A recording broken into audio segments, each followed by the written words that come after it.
Kita kali ini akan membahas mengenai hukum acara pidana, sebagaimana telah diatur di dalam Kitab Undang-Undang Hukum Pidana, KUHP, dan Kitab Undang-Undang Hukum Acara Pidana, KUHAP.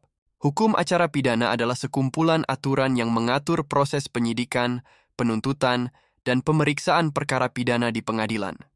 Hukum ini bertujuan untuk menegakkan keadilan dan memastikan bahwa hak-hak tersangka, terdakwa, dan korban dilindungi selama proses hukum berlangsung.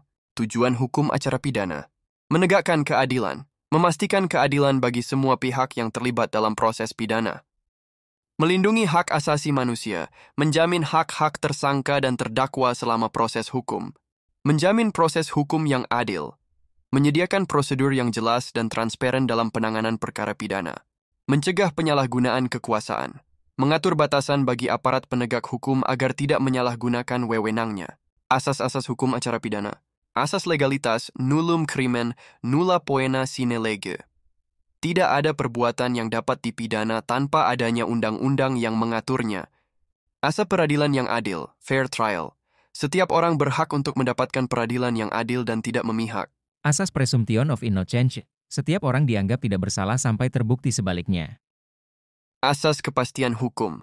Proses hukum harus dilakukan sesuai dengan ketentuan hukum yang berlaku. Penegakan hukum acara pidana.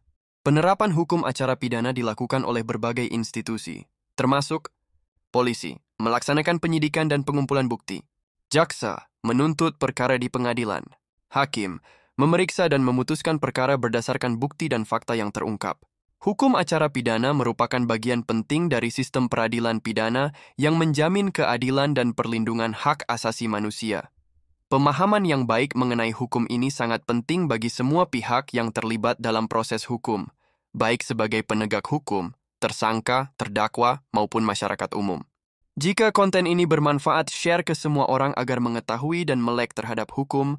Jangan lupa like, komen konten ini dan kunjungi media sosial, TikTok, Instagram, dan YouTube kami yaitu Belajar Hukum Sentulo 7.